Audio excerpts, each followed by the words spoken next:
Good evening. I'm Benita Blessing, and I'm from World Languages and Cultures. Welcome to our final lecture of this year's Holocaust Memorial Week program, now in its 31st year. We have had a gratifyingly impressive turnout every evening with audiences from throughout the OSU campus and from the Corvallis community. I would like to express a heartfelt thank you to our students in particular this evening, especially mine, I see you all, for your desire to help us commemorate the Holocaust and raise awareness of other genocides. I would like to especially thank my student Whitney, who, in response to my suggestion that I give extra credit to my students for attending these lectures this week, told me rather sternly that I could do whatever I wanted, but that this class was going to be coming anyway. She was right, and I've seen most of them almost every night this week. Thank you. This evening, I am delighted to introduce Dr. Kelly Knowles, who is joining us from the University of Maine's History Department. Dr. Knowles received her PhD in geography at the University of Wisconsin-Madison, a department whose pioneering interdisciplinary work on geography and history made those of us who were graduate students in the history department at Madison very jealous at the time. A founding member of the Holocaust Geographies Collaborative, Dr. Knowles was part of the now famous workshop at the United States Holocaust Memorial Museum in 2007, where a group of scholars discussed the topic of geography and the Holocaust. There, they examined the topic of using geographical theory, methodologies, and tools to place the past, both historically and cartographically, the topic of this evening's talk. She has written or edited 5 impressive books, including Pioneering History, How Maps, Spatial Data, and Geographic Information Systems Are Changing Historical Scholarship, Mastering Iron, The Struggle to Modernize an American History, and Geographies of the Holocaust, which she'll be available to sign copies of that will be available for purchase after the lecture this evening. Her exciting work with historical geographic information system technology has also been recognized by many fellowships and awards, including the American Ingenuity Award for Historical Scholarship and the Guggenheim Fellowship. We are honored to have her with us this evening. There'll be time for questions and answers at the end of the lecture, and Eve will help me discuss that afterwards, how that works. We have 2 microphones. And with that, welcome, Dr. Knowles. Thank you, Benita, very much for your kind introduction. I'd also like to thank Professor Paul Kopperman of the History Department for inviting me to come to OSU, and my friend Mary Braun of OSU Press. We go way back to Madison, yes, for her encouragement throughout the years. I did not begin my academic career as a scholar of the Holocaust. I still actually consider myself a neophyte in this extremely demanding and important field. My first training was in the historical geography of American 19th century immigration. I learned Welsh and wrote a book about Welsh immigrants. I learned geographic information systems after I left Madison. I actually learned how to make maps by hand with rapidograph pens. Anyone remember those? You have to hold them upright so the ink goes smoothly. And my proudest possession was a ruby-tipped scriber to scribe film emulsion. That was really high-tech when I was in grad school. So I'm also not an expert and not any kind of guru with GIS. And in fact, in case any of you are GIS practitioners in the audience, you may want to get up and leave now if you've come here to see a demonstration of the use of GIS for history. That's what I've been talking about for the last decade. I'm trying to move into some new territory. So what I'm going to be talking about tonight is place and the importance of place, particularly material landscapes, as they played important roles in the Holocaust, in enacting the Holocaust, and in how it was experienced. But I will be showing a couple fairly brief examples of the kind of mapping that my research group has been doing using GIS to map the Holocaust. So I hope that will have some interest for everyone as well. what my training, although I was working in a very different field, what my training in geography and mapping and eventually GIS gave me that remains unusual for someone working in historical scholarship is a spatial approach to the past. And I had a very interesting question from Eve over dinner about what that means. Rather than trying to answer it now, I'm going to offer my presentation as an answer to that question. What does it mean to look at the past geographically? What does it mean to think spatially about the Holocaust? And perhaps if I haven't given you a completely satisfactory answer by the end, that can be one of the things that comes up in the Q&A. As the week of Holocaust remembrance draws to a close, I would like to share my evolving geographical understanding of this complex, heart-rending event.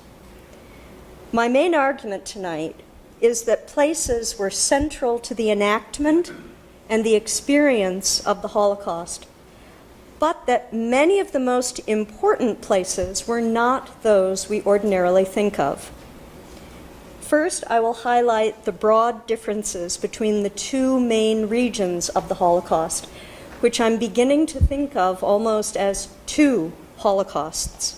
One very familiar to most Americans, and indeed people who pay attention to the Holocaust around the world, the other less well known. Next, I will look more closely at the spatial characteristics of Holocaust places within these two regions, suggesting along the way how place influenced Holocaust victims' experiences particularly. Last, I'll have a few reflections on Holocaust memorialization, which is bound to place in some very interesting and often difficult ways. So to begin with, two Holocaust regions. By the way, I should also mention on the slide here, you see a great number of names below mine.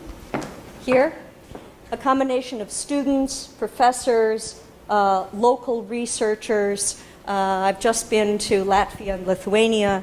Some of those people are now involved in the Holocaust Geographies project.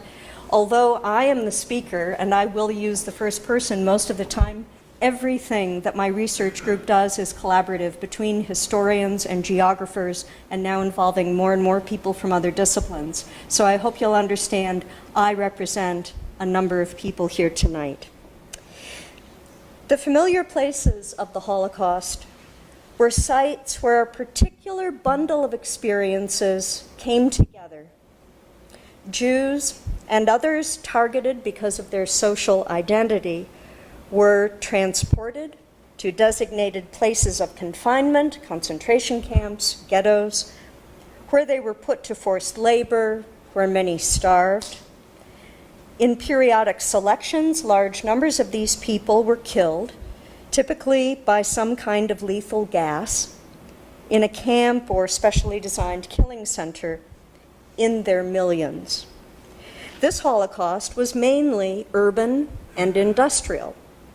It required trains and what has often been called assembly line, impersonal, highly organized mass murder that was orchestrated over vast distances. It was concentrated in the German Reich and conquered territory in Western Poland. This first map is quite crude in many ways. It is what I would call a first visualization of data. The dots on the map are from 2 volumes of the encyclopedia being published, ongoing project at the U.S. Holocaust Memorial Museum in Washington, D.C. We've been lucky to be their research partners since we began in 2007. The red dots on the map represent the location of SS concentration and labor camps. That's from volume 1 of the encyclopedia. The black dots mark the location of ghettos in German-occupied territory in the east. That comes from volume 2 of the encyclopedia. So, the red dots, the urban-industrial complex, we might say, that is quite familiar to us. The other Holocaust was mainly rural, local, and personal.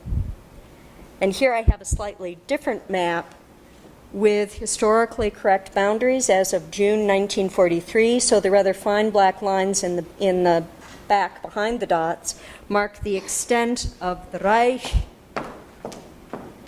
here and here, and the eastern territories, administrative territories established, extending from the Baltics in the north down through eastern Poland, through Belarus and Ukraine to Romania. This is the region, more or less, that historian Timothy Snyder calls the Bloodlands, where millions of Slavs, Soviet POWs, and Jews died of starvation, usually intentional starvation, or were shot at point-blank range. The French priest, Father Patrick Dubois, who has done more than anyone else to make this Holocaust known to the world, calls the events here the Holocaust by bullets, because roughly 1.5 million Jews were shot, sometimes whole villages in a day, usually into ditches or in forests or both. This, by the way, is where the Shoah really began, in the summer of 1941, if by Shoah, the Holocaust, we mean the intentional drive to kill all Jewish men, women, and children in German-occupied territory. This map shows a stark geographical divide, even though there is some overlap, sort of in the middle between these two masses of dots. But nevertheless, a stark geographical divide between the region of concentration camps and the region of ghettos. This is somewhat misleading. The red dots mark the location of only the approximately 1,100 camps that were managed more or less actively by the SS and whose existence and activities are documented within the SS archives. These camps were established within the geographical sphere of influence of the SS, naturally, and related security organizations of the Reich. In the rest of Europe, other governments and military organizations set up concentration and labor camps of their own, many of which are only now coming to light through ongoing historical research. As more volumes of the Holocaust Museum's encyclopedia series are published, if our great relationship continues, we will add thousands of more dots to this map, perhaps as many as 40,000 or 60,000, all told. Should I live so long? The black dots represent places that the Germans called ghettos in the territory that they claimed from the Soviet Union during Operation Barbarossa in 1941. Some of those places were the kind of large urban ghettos that we usually associate with the word, like those in Warsaw and Łódź in Poland, Kaunas and Vilnius in Lithuania, and Riga in Latvia. And I have just a few images, we'll come back to Auschwitz, pardon me, from the ghettos, a few historical images and a few of my own from my trip not much more than a month ago. This is probably the most famous single ghetto photograph taken by a photographer for the Germans working actually for Himmler, a very fine journalistic photographer, in May 1943 during one of the uprisings so savagely crushed. So this is May 1943, Jews being flushed out of hiding in Warsaw.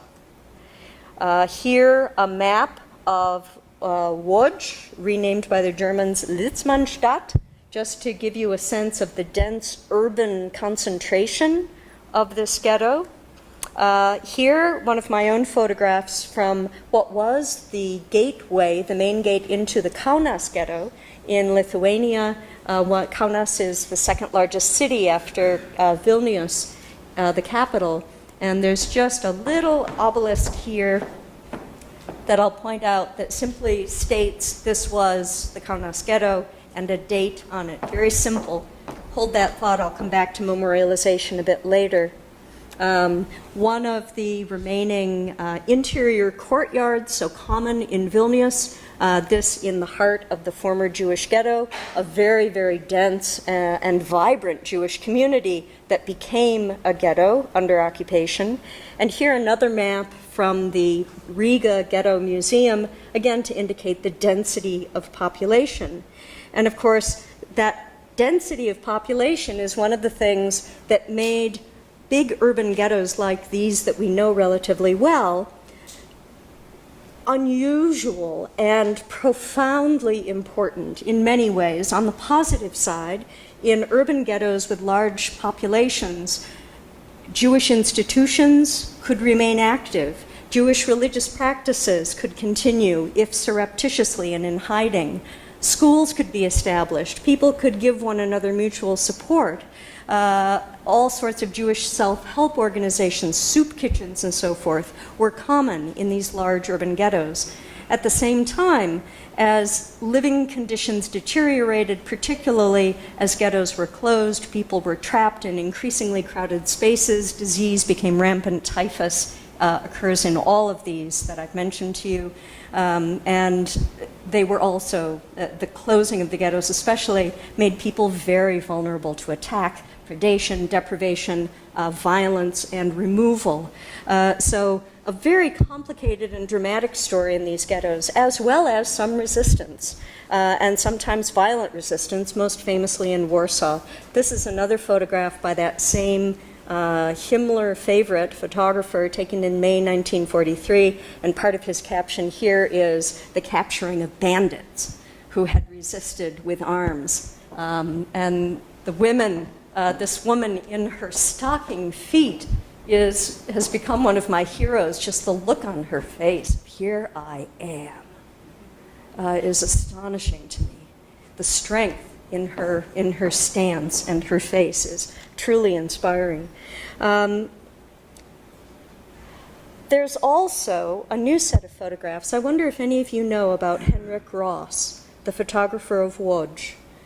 I saw the exhibition at the MFA in Boston, the Museum of Fine Arts, just a couple of weeks ago.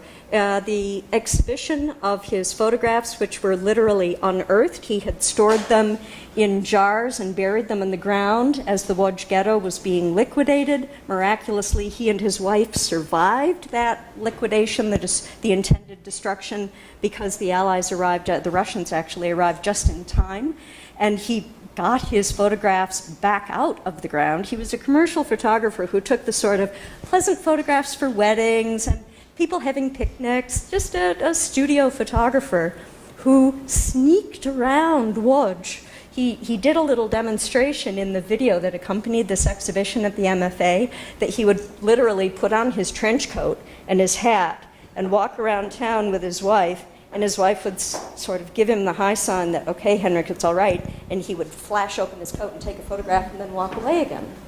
With that daring and his photographic skills, he documented life in this ghetto in a way that I don't think any other photographer did during the Holocaust. So I have just a few samples of his work to give you a flavor of what he captured, and this also is another introduction to the way place affected people's experiences.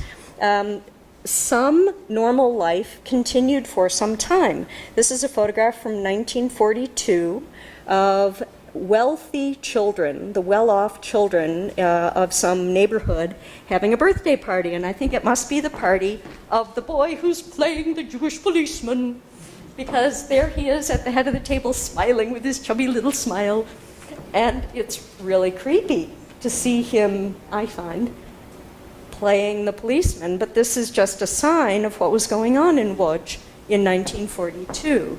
That the Jewish police were in fact in force. The same year, the same season, there were transports of children to a killing center. A farming cart pulled by a tired old horse rumbling down the streets, a very familiar scene, but of course made strange, made bizarre and horrifying, with children as its cargo.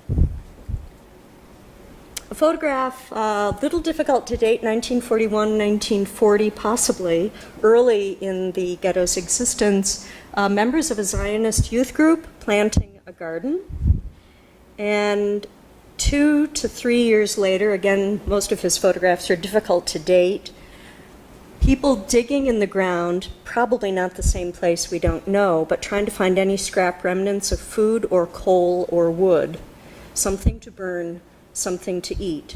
Of course, I didn't mention in my description of the material conditions of living in large urban ghettos that starvation was one of the great horrors and one of the most difficult problems.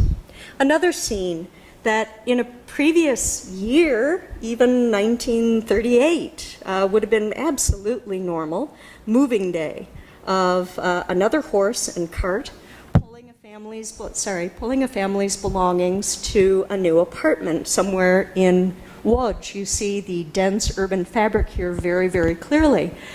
But of course, with the large urban ghettos, moving day was traumatic, because people were moving into tighter and tighter conditions, or they were moving from the countryside into a city they didn't really understand. So this photograph, in one context, looks perfectly normal. In another context, it can be read with alarm.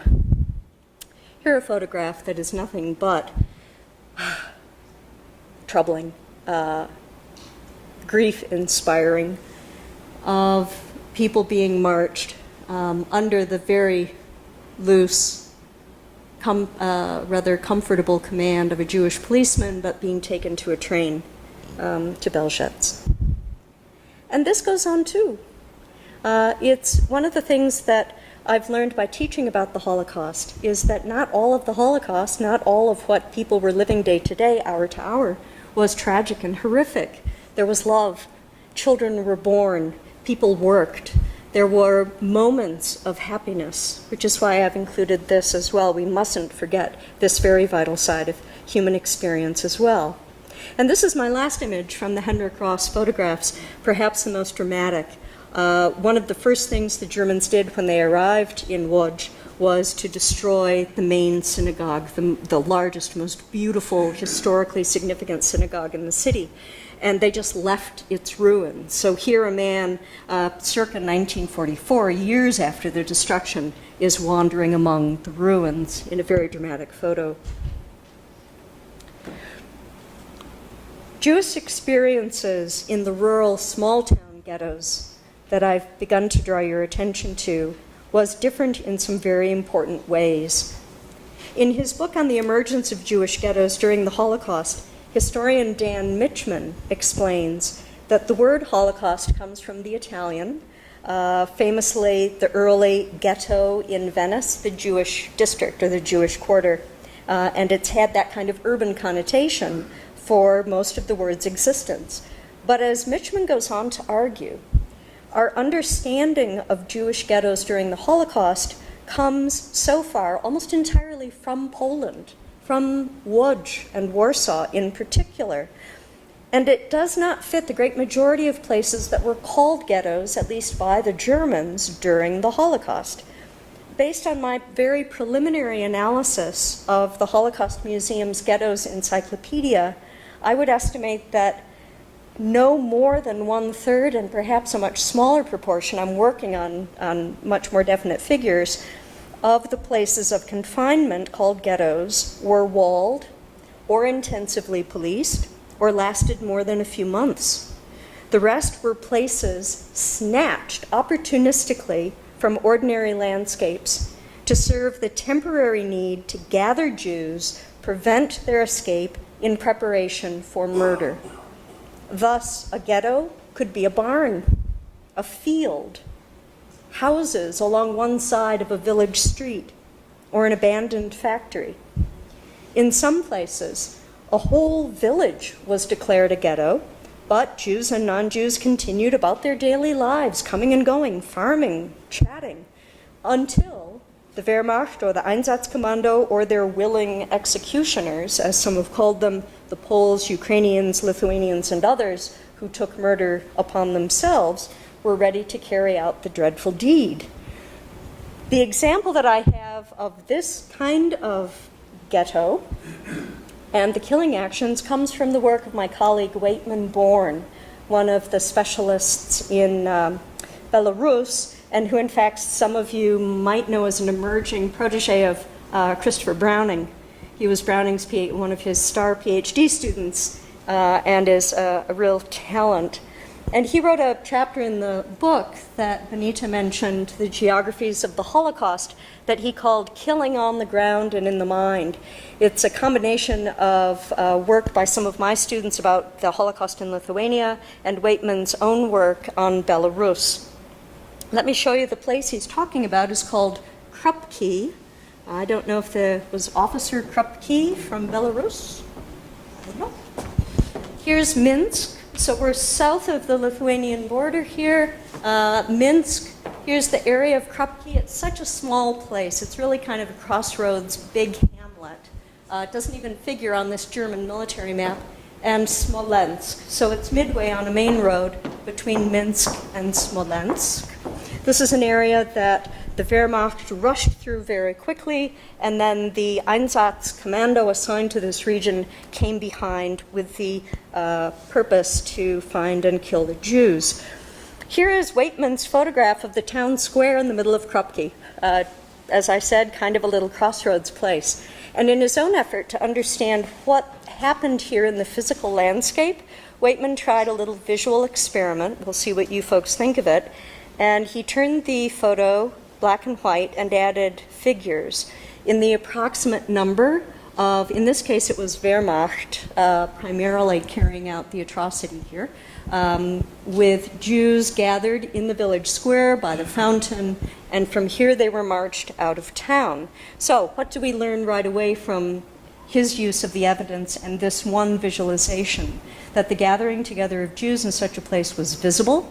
It was almost always done in daylight. It was done quite quickly. Once they decided to act, people could be rounded up very quickly, and it was often over in a day. So this is his schematic, Waitman's schematic understanding from the soldier's point of view. He was studying the Wehrmacht, but this also applies to some Einsatzkommando members. That there were various assignments that men, it was almost entirely men, were required to do, but they often had a choice in what their assignment was going to be. So there were those who rounded up the Jews and established a cordon. And a cordon is just a military term for securing a perimeter. Then there were those who escorted the Jews to the chosen, prepared killing site. And then there were those who guarded, and finally those who shot. Sometimes soldiers, sometimes Einsatzkommando members, sometimes police or others who had been drafted in or allowed to carry out the work. The number of shooters was actually very small. The majority of men in a unit involved in such a killing was much, much larger. And one of the things that Waitman found, just like Chris Browning found in Ordinary Men, is that if a soldier in the Wehrmacht was unable to perform the killing, in every case Waitman found, he was allowed to take another job. They were never punished hard. They were sometimes shamed publicly, but they were not shot, they were not imprisoned, they were not sent back home. They were given another assignment. So the killers were those who were willing to kill, is one of Waitman's conclusions. What about the landscape? He used the landscape to study some of those decisions because in trial testimony at Nuremberg and many other trials, many soldiers and officers said what they could and could not see. And it was a common sort of self-defensive plea to say, well, I didn't hear a thing. I couldn't see it. I was behind the fence, or I was a kilometer away. But what Waitman is trying to do is actually, through what they say, determine where the person was and what could he actually say. It's a fascinating kind of physical forensic approach to testimony. So here is the walk out of the village, away from that photograph I showed you, toward the killing site, which was about a kilometer away, down a path which is kept mown by a small group of people who maintain a very small memorial here. And then this is his panoramic photo. The killing site is behind the large trees, which have grown up as a kind of shield around the killing site. A very ordinary landscape. If I just showed you the photographs and said this is Waitman's trip to Belarus on vacation, you'd say, well, that's a boring photo. Let me take us now to Lithuania. I was very moved by my time in Lithuania, but I'll try to hold it together here. Before I talk about what happened there, I have a few more observations about the landscapes. Perhaps I should take us back to this photo. Just to pause for a few reflections. What kind of experiences are we thinking about here? People living in their familiar environment. For most people in Eastern Europe, the home village is where you lived. You didn't travel much, maybe to the nearby market town, but it was a very local way of life. So that what is intensely familiar begins to generate anxiety and growing fear. Invisible fences pop up between neighbors, you can begin to observe this about yourselves as spatial beings on this earth, that we are really aware of where we're wanted and when we're not, where we're safe and where we are not safe. I think women have especially acute antenna for that sort of feeling. So part of what I am realizing I need to try to do as an historian, as I work more and more with testimony, is look for people talking about that part of their experience. There are helpless and hostile neighbors, some who wish them harm, others who are themselves unable to figure out what to do. And then there's the forest. The forest is a huge part of the Holocaust in the East. It's a source of fuel for home fires. It's a place where children play. It's a place for men to work in the wintertime. Almost all farmers would do some sort of forestry in the winter. They built their homes of wood. It's a wooden world. Mushroom gathering in the spring and summer, which suddenly becomes a site of murder. This is the turning point in my mind, and this is very fresh. Perhaps you can tell I'm sort of stumbling my way through some of these ideas. The transformation of such a profoundly intimate, familiar landscape into a landscape of utter terror and murder with such lightning speed is something that I think we need to think more about. All right, Lithuania. I'm going to focus on southern Lithuania, where we have the two major towns, Vilnius and Kaunas.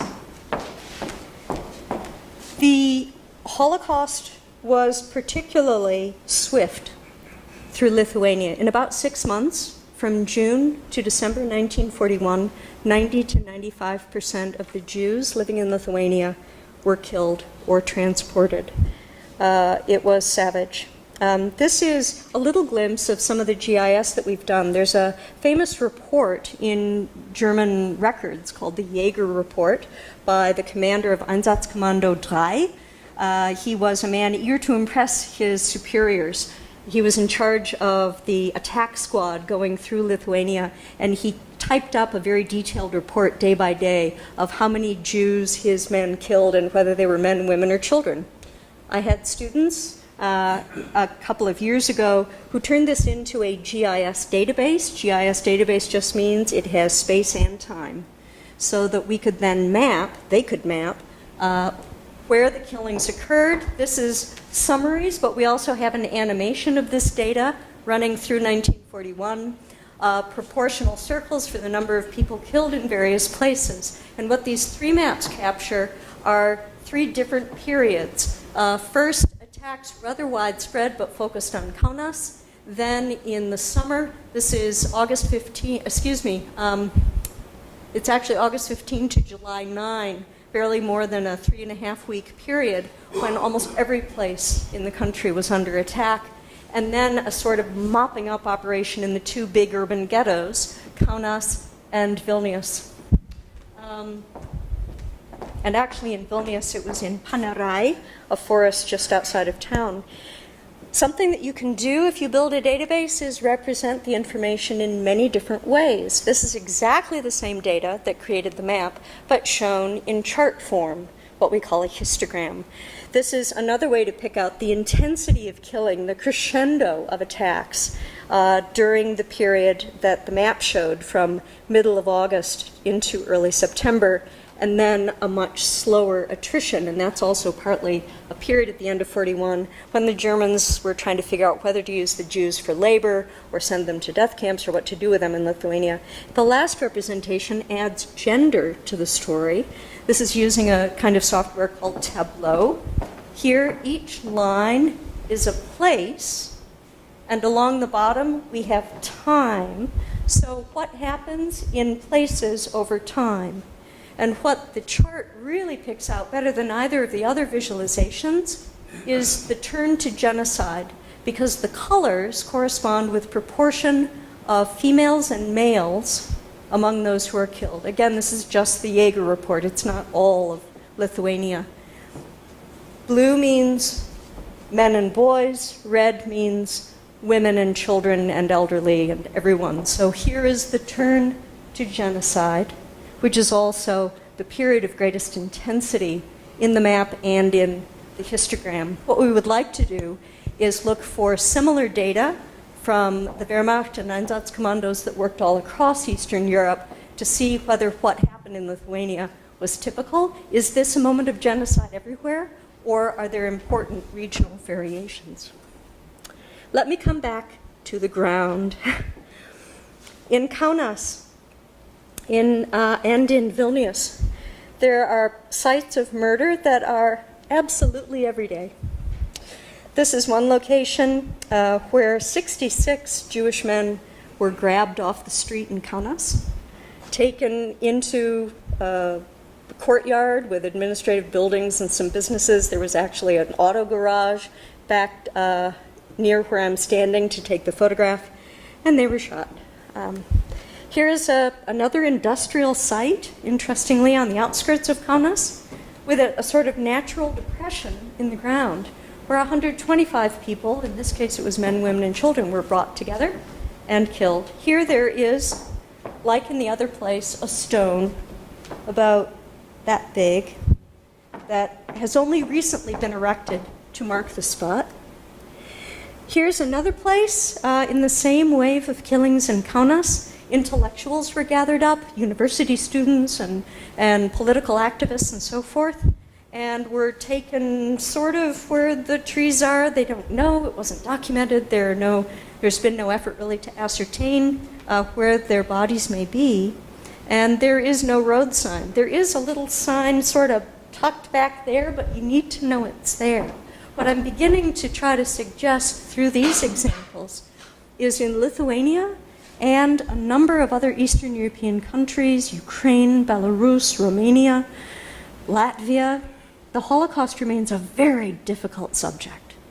Difficult to memorialize, difficult to bring to the forefront of people's historical awareness. The man who took me on the tours of these sites in Lithuania teaches school children. He's sort of subversive. He's a really funny man, Richard Schofield, and he uses the Holocaust to teach English. So he gets his buy into high school classes by teaching English to kids who really want to learn English, but the materials he uses are all about the Holocaust. And then he gets the ones who really seem interested out on field trips and says, do you have any idea what happened here? Because it's not in the curriculum. At least Richard tells me. It's not in the school curriculum in Lithuania. The road to Panary Forest, outside of Vilnius, about, 8-10 kilometers, was a favorite vacation spot. It was where you went for a Sunday picnic in the spring or the summer, a nice walk or a short ride or car ride eventually out into the countryside to enjoy the air. It had sandy soil and pine trees and a nice stream flowing through it. When the Soviets arrived in 1939, they saw the physical conditions of this forest site and decided that, especially because of the sandy soil, it would be easy to dig large holes for fuel tanks. They were going to have a gathering of a fuel depot near the railroad line, which also cut through part of the forest. Well, they were only there for 2 years. The Germans pushed them out, and the Germans found the holes dug for the tanks. And they opportunistically said, here's where we'll kill the Jews. and they became killing pits. It's a dreadful thing to say. Very ordinary Eastern European forest. An awful lot of Lithuania looks like this. Here is part of the memorial in one of the pit sites. They knew originally of 9. Further archaeological work is going on. Now their number has grown to 16, and they think they may find 26 by the end. What do these landscapes tell us? I think they tell us, number one, that the Holocaust was incredibly varied. It took place in every place, in purposely built enormous industrial scale camps like Auschwitz, whose map you glimpsed just for a moment. That was our digital reconstruction of Auschwitz-Birkenau. It took place, of course, in train cars and on railroad sidings and so forth, but it also took place in the everyday, ordinary places that we assume are safe, that we think we know, that should never be surprising. And I have come to think that's one of the most shocking things about this history. My last set of reflections, and I'll try to go through these very briefly. I know you folks are thinking about your homework or your relaxation at home, not the Holocaust. What does place provide, and what does it make difficult about memorialization? Well, first of all, I applaud and admire what has been done at a number of the major concentration camps that have become memorial sites. Auschwitz is by far the most visited, over 3 million people a year by one count that I heard. Here is my own photograph when I went there two summers ago of the very famous remnant rail line and gate into Birkenau. This leads to the ramp where people got off and were sorted and so forth. It's such a familiar story in scholarship, in literature, in memoirs, and in film that I probably don't need to say even that much for you to know where we are. Carefully preserved, and in fact new preservation and extremely careful authentic reconstruction is going on at Auschwitz now. There's a very interesting video on the New York Times site about this that just came out recently. And the woman who narrates that video on the Times site says, this is the reconstruction and the preservation of history enables us to remember. That's now a familiar idea to us. Part of what this site also allows is for one to get a sense of scale.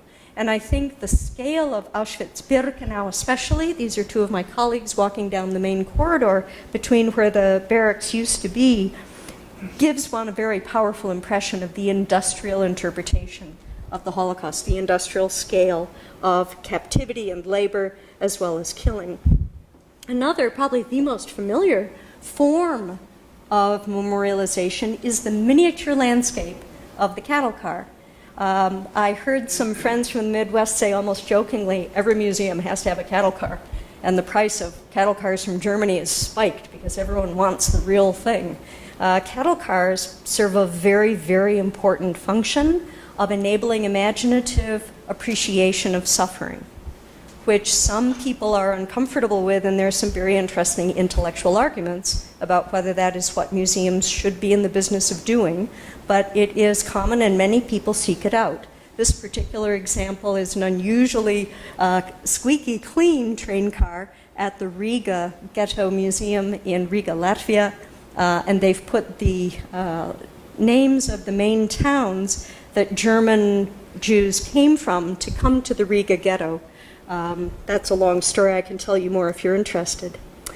Then there are national commemorative memorials. One of the most striking, Peter Eisenman's memorial for the German state in Berlin, which I've not yet seen. Perhaps some of you have. He created his own landscape of memory and experience because people are meant. The form invites one in, and you're supposed to get a little bit lost and a little bit frightened as the granite blocks get bigger and bigger and begin to close out the sun and so forth.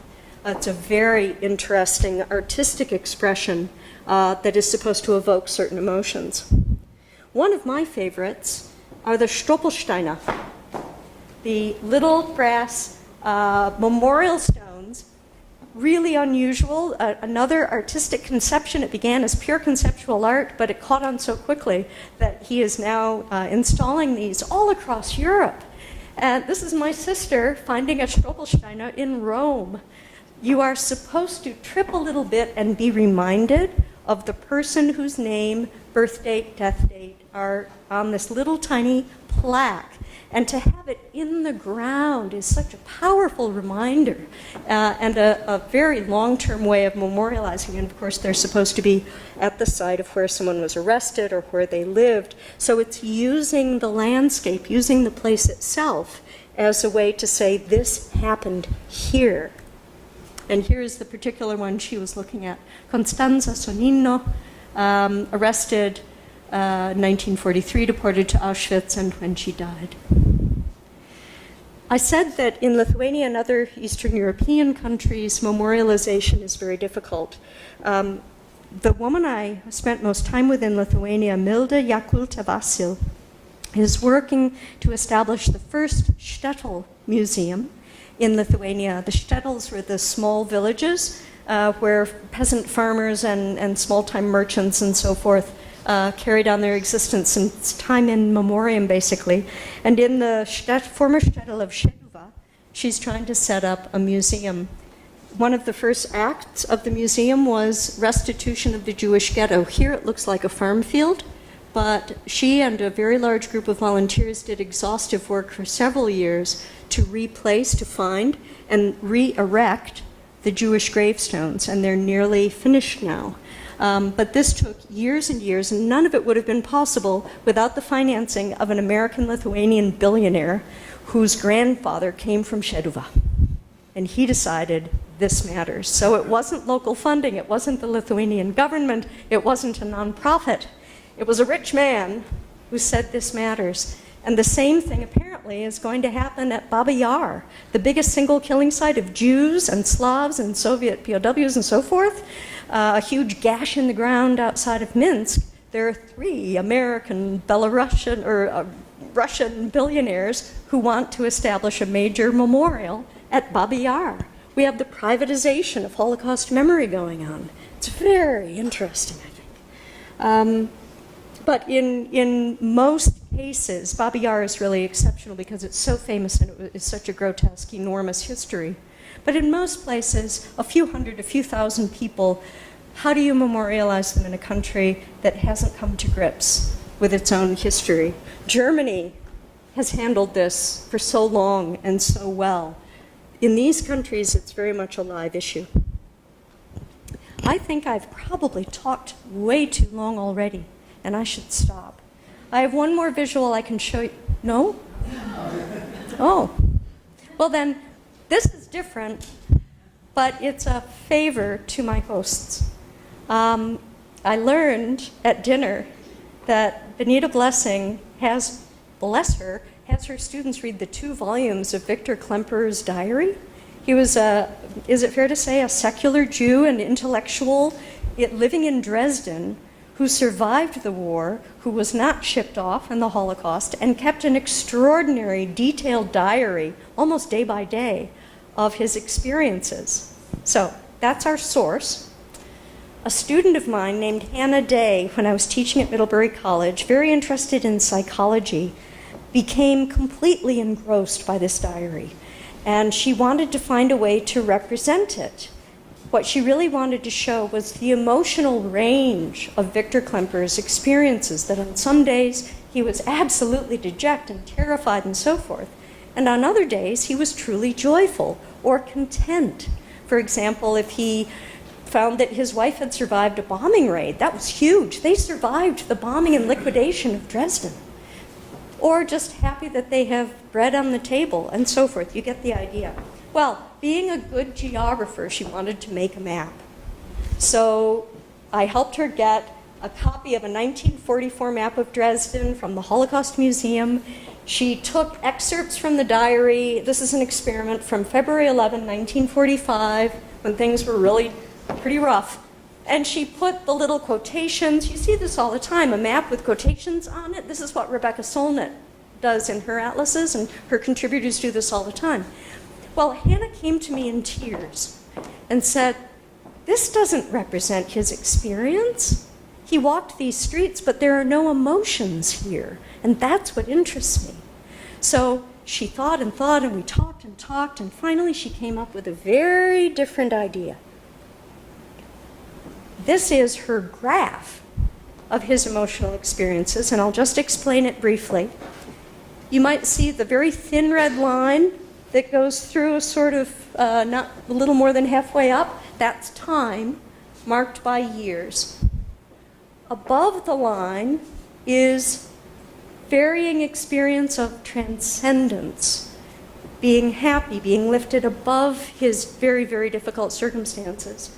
And below that line, deeper and deeper senses of imprisonment.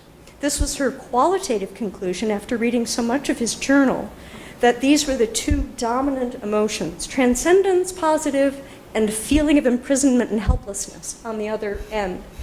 And then she took quotations that reflect these experiences to varying degrees and positioned them along lines that indicate the depth or the height of his emotion. When I see this, and the original was about half this large, it's printed out on a huge piece of paper that you really need to tape up on the wall and get close to read it.